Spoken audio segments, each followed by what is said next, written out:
OYO, ओला, Byju's, Unacademy, Swiggy, Zomato और Paytm, ये कुछ ऐसे नाम हैं जो आपको हर रोज देखने और सुनने को मिलते हैं। क्या है ये कंपनियाँ, कैसे ये अपने आप को सस्टेन करती हैं हर महीने इतना लॉस झेलने के बाद भी। स्विगी ने 2018 में 400 करोड़ का नुकसान झेला और 2019 में नुकसान बढ़कर 2300 करोड़ का हो गया।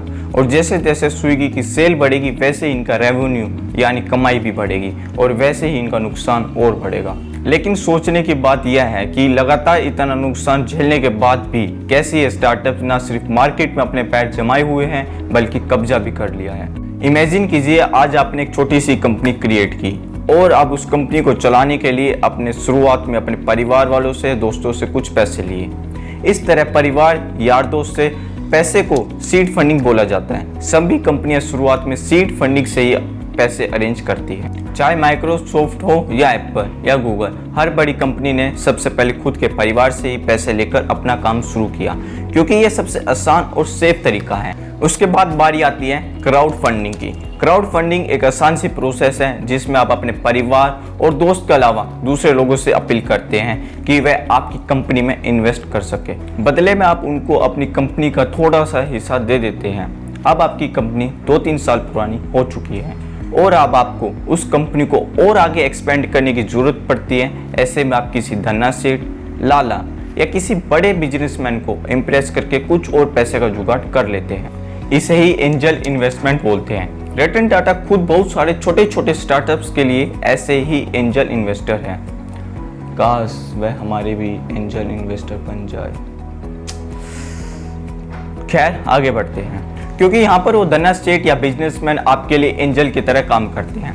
बदले में उनको आपकी कंपनी में हिस्सेदारी मिल जाती है। हर स्टार्टअप सीड फंडिंग और क्राउड फंडिंग के बाद एंजल इन्वेस्टमेंट पर डिपेंड होता है। इसके बाद जब कंपनी और आगे बढ़ना चाहती हो तो वह स्टार्टअप किसी बड़ी इन्वेस्टमेंट कंपनी या इन्वेस्टमेंट बैंक से खूब सारी इन्वेस्टमेंट लेना चाहती है।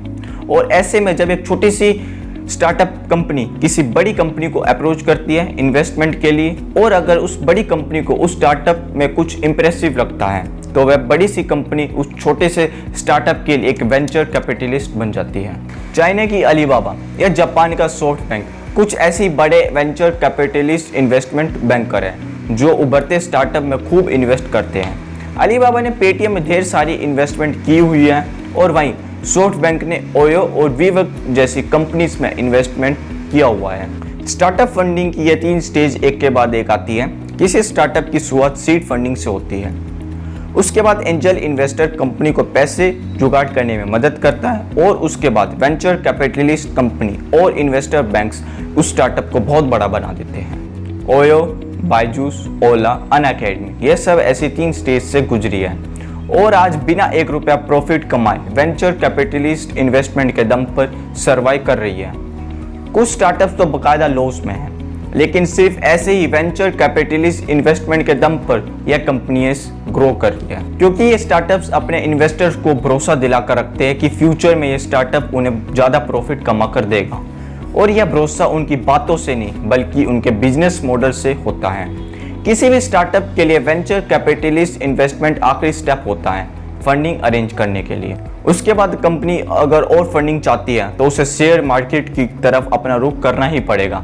हालांकि आपको एक बात बता दें कि आपकी कंपनी के पास 3 स्टेज में फंडिंग लेने के अलावा बैंक से लोन लेने का भी रास्ता मौजूद है। लेकिन इसमें बहुत बड़ी दिक्कत है कि बैंक किसी भी ऐरे गहरे स्टार्टअप पर आसानी से भरोसा नहीं करता और उन्हें लोन नहीं देता, चाहे फिर उनका बिजनेस मॉडल कितना अच्छा क्यों ना हो, क्योंकि बैंक को डर लगता है कि उनका पैसा डूब ना जाए। लेकिन मान लीजिए बैंक ने आपको लोन दे दिया, तब आपको उस बैंक को हर महीने इंटरेस्ट चुकाना पड़ता है।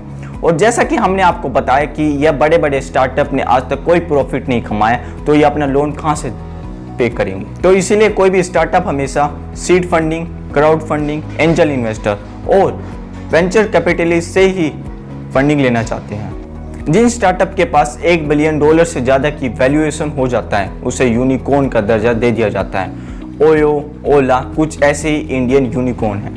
अब बारी आती है स्टॉक एक्सचेंज यानी शेयर मार्केट की।